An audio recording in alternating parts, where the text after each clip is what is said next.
Atenção! Começa agora uma teleaula de História do Ensino Fundamental. Você vai assistir a teleaula de número 28. Bons estudos!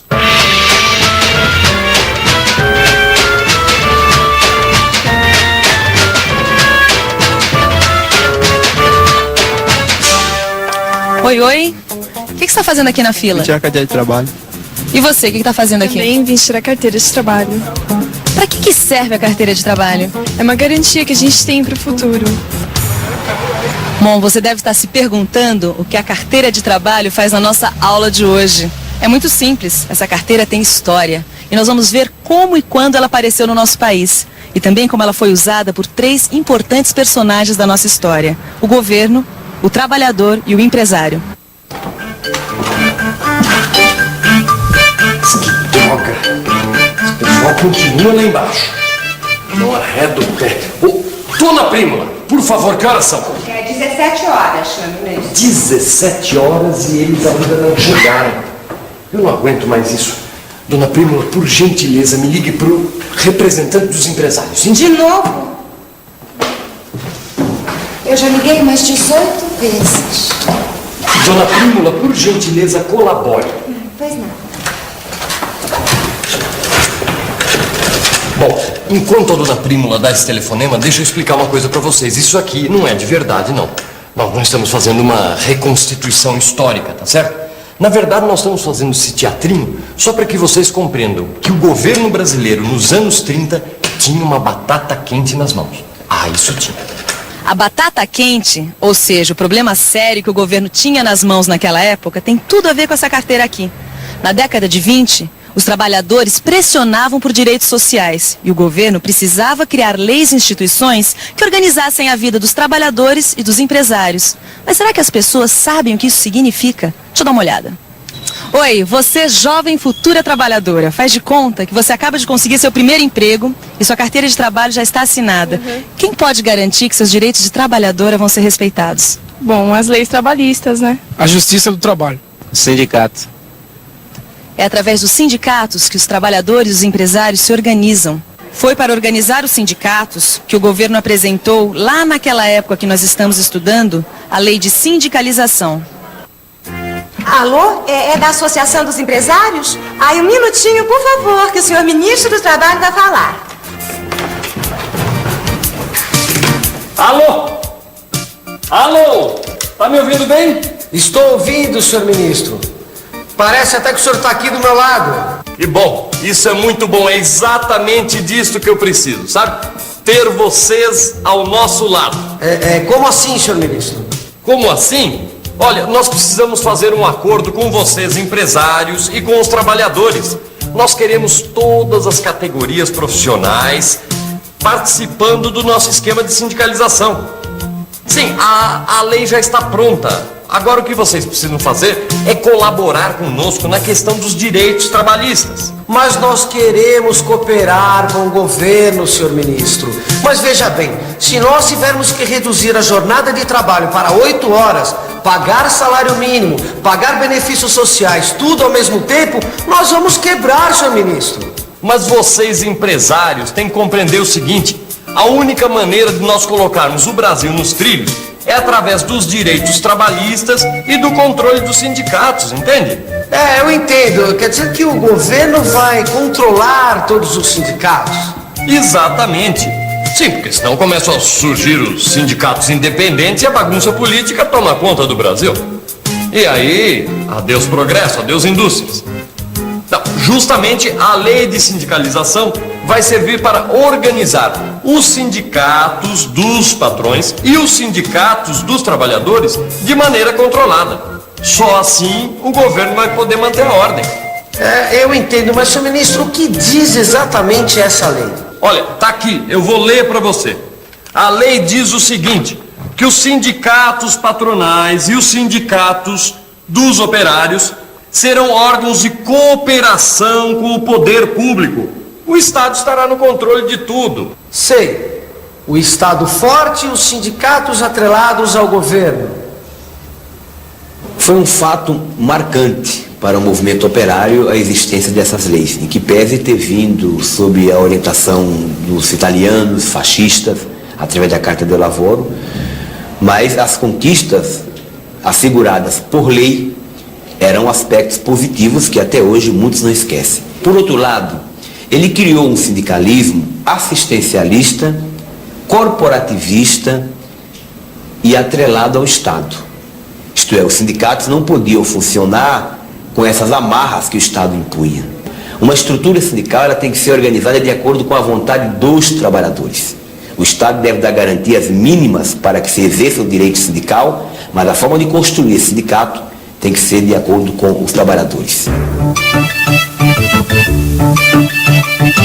Companheiros trabalhadores, nós estamos vivendo um momento histórico muito importante. Por isso, a gente tem que refletir. A gente tem que pensar na situação do nosso país.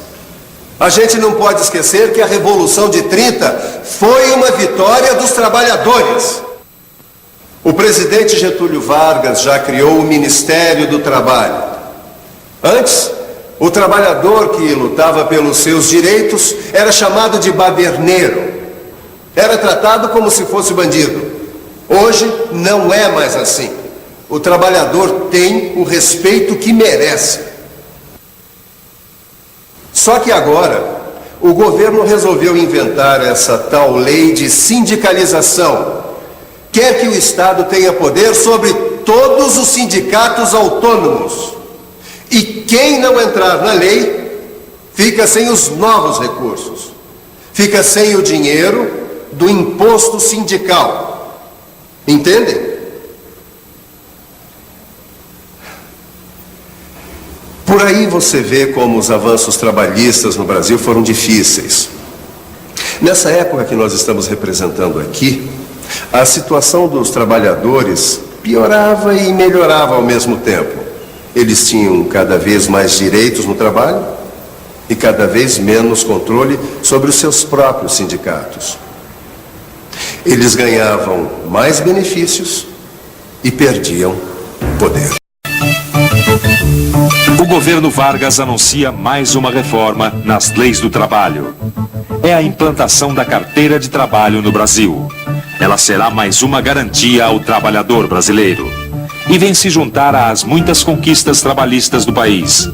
Já tivemos a regulamentação do trabalho feminino, a regulamentação do trabalho do menor de idade, a jornada de 8 horas.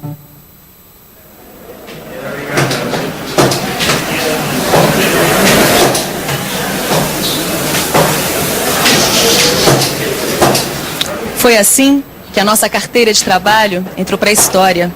Ela foi uma conquista fundamental para os trabalhadores. Com ela, seus direitos são respeitados. Mas como a gente já viu, junto com a carteira e com outras conquistas, veio um outro lado da história, que é a falta de liberdade política. Dona Prímula, o problema é o seguinte, o presidente está me pressionando. Ele quer que eu negocie com os empresários e com os trabalhadores ao mesmo tempo. Portanto, ligue para eles, por favor. Eles quem? O representante dos trabalhadores e o representante dos empresários, dona Prímula. Hã? Mas para qual eu ligo primeiro? A senhora ligue para os dois ao mesmo tempo, dona Prímula. O que eu quero é uma reunião hoje. Sim, senhor ministro. Muito obrigado, dona Prímula.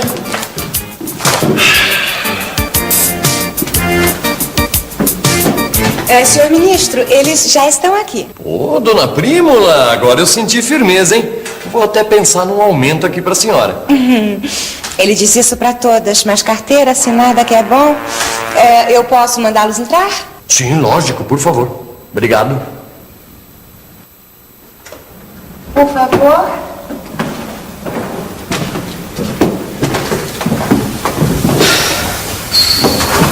Que bom que vocês puderam atender ao meu pedido e estão aqui. O negócio é o seguinte, nós vamos trocar uma ideia aqui porque eu quero saber se os empresários estão dispostos a apoiar a nossa lei de sindicalização.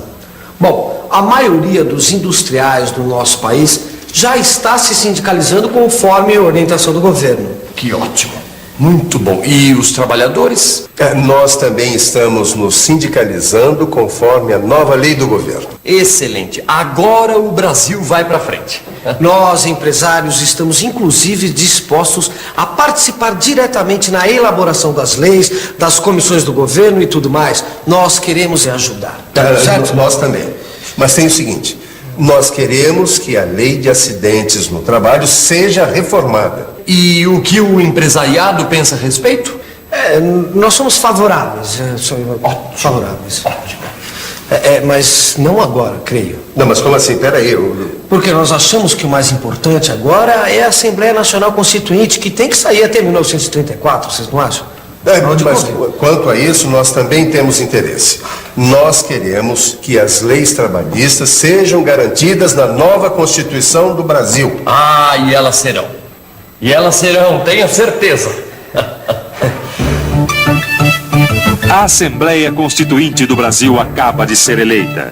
Pela primeira vez na nossa história, a votação foi secreta. Até as mulheres, que nunca tinham votado nesse país, foram às urnas. Os constituintes eleitos devem aprovar uma série de reformas modernizadoras. Os direitos sociais, como o salário mínimo, a jornada de 8 horas, as férias anuais. Até a autonomia sindical será aprovada. Só as greves continuarão proibidas pela lei. Se o governo hoje fizesse a mesma coisa que ele fez nos anos 30 e proibisse as greves, você acha que os trabalhadores iam aceitar? Não. Não. Por quê? É um direito do trabalhador, né? Mas naqueles anos, o governo proibiu as greves. E como alguns sindicatos não respeitaram essa lei, a polícia invadiu alguns sindicatos que insistiram nessas greves e destruiu as sedes, prendeu e espancou operários grevistas. Na década de 30, os trabalhadores conquistaram direitos importantes. Mas não foram todos os trabalhadores que tiveram acesso a esses direitos. A carteira de trabalho não foi estendida aos trabalhadores rurais. Eles ficaram de fora das conquistas trabalhistas, sem sequer ter o direito ao salário mínimo. E nessa época, a maioria da população vivia no campo. Além disso, os trabalhadores das cidades, que não pertenciam a uma categoria legalizada, não tinham sindicato e nem direito à aposentadoria e assistência médica. Só os sindicatos reconhecidos e autorizados tinham esses direitos. Nossa aula de hoje para por aqui, mas a história continua indo em frente. Quer ver como as coisas já mudaram? Eu estou aqui com a Angélica, que trabalha neste posto do Ministério do Trabalho. Me diga o seguinte, quem é que tem direito de tirar carteira de trabalho no Brasil? Todos os cidadãos com idade superior a 14 anos de idade e os estrangeiros com situação regularizada no país podem requerer a emissão da sua carteira. É difícil tirar carteira de trabalho? O que precisa? É muito simples. É só comparecer em algum dos postos da Delegacia Regional do Trabalho ou postos por nós conveniados, apresentando um documento oficial que o identifique, podendo ser a cédula de identidade, o RG, ou a certidão de nascimento ou casamento, e uma fotografia recente 3x4. E atenção, se liga aí que é hora da revisão. Conclusão. O governo garantiu as leis trabalhistas, mas, em compensação, tirou a liberdade dos sindicatos. Conclusão. O governo garantiu a industrialização do Brasil, mas passou a controlar o mercado e a livre iniciativa. Conclusão. O Brasil entrou na era industrial e os trabalhadores de profissões sindicalizadas passaram a ter direitos sociais dignos de uma nação moderna. A carteira de trabalho pode não ser tudo, mas com ela, os trabalhadores brasileiros ganharam cidadania, direitos civis e ganharam mais dignidade. Na aula que vem, mais história.